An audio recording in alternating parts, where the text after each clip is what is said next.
waxay ku tiri anigu hooyo ma haysto saan ku imse jir baatay imse igu tiri kii toddobaad bay dhimado 8 baan galay hadda saan ku aniguba aniga ka yar baan hooyo la'aan ahaa ee samir waxay ku tiri aniga hooyadey may dhiman adiga hooyada way dhimantay macalin laakiin aniga hooyadey may dhiman hooyadey yaa bahay midna ima haysto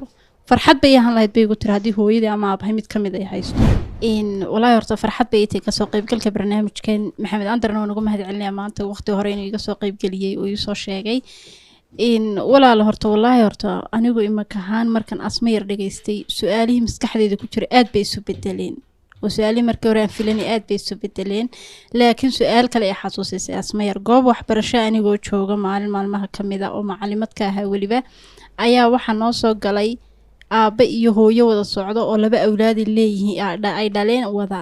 deetana waxay ugu dhahdeen macalin Sahra waxaan rabnaa maanta habsan bay heblaayo naga raalaha waa si dhib ma labaanari ina yaro kalaaska joogtan taqriiban ku qiyaasay meelaha 8 jir meelahaas baa aad u ooyday marka xagga dambe galaaska fadhiday ilaa 3 saf 4 saf baa ka horeeyay markii bay shooydu waxay ku dhacday ardayda yar ooyisa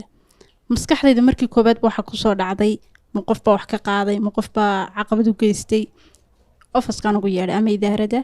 deetana waxaan ku wari maxaa kugu dhacay habo deetana waxay igu tiri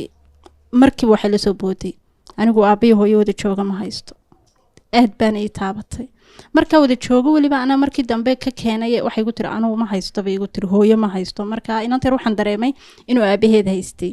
waxay igu tiri anigu hooyo ma haysto saan ku imse jir baatay imse igu tiri kii toddobaad bay dhimado 8 baan galay hadda saan ku aniguba aniga ka yar baan hooyo la'aan ahaa ee samir yani waxaan rabay inaan ku qanciyo waxay igu tiri aniga hooyadey may dhiman adiga hooyada way dhimantay macalin laakiin aniga hooyadey may dhiman tiba aad dareen ahaan aniga ii bedeshay waxaan ku wari marka hooyada halkay joogta waxay igu tiri hooyadeyna Hargeysa joogta aabahayna Hargeysa jooga laakiin aniga waxay haysatay ayeeyday aabo hooyadey yaa abahay midna ima haysto farxad bay ahaan lahayd bay igu tiri hadii hooyadey ama abahay mid kamid ay haysto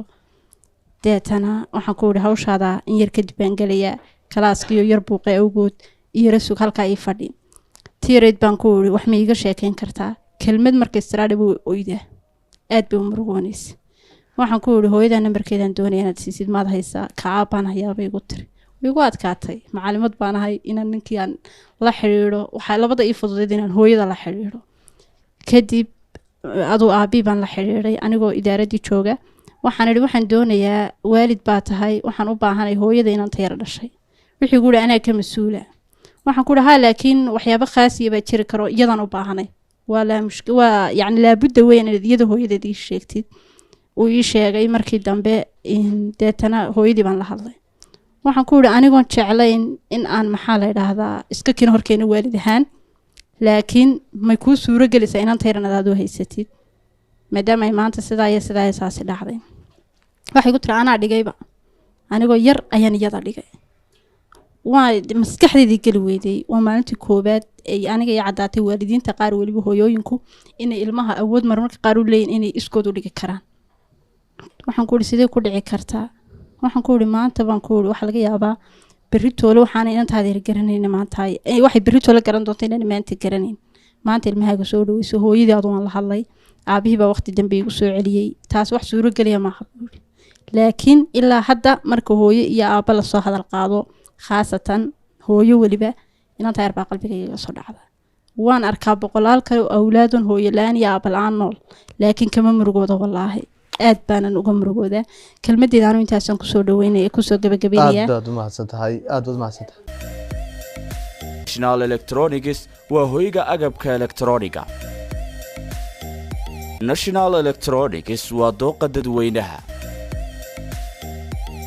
wixii faahfaahin dheeraad ah kala xiriir telefoonada shaashada ka muuqda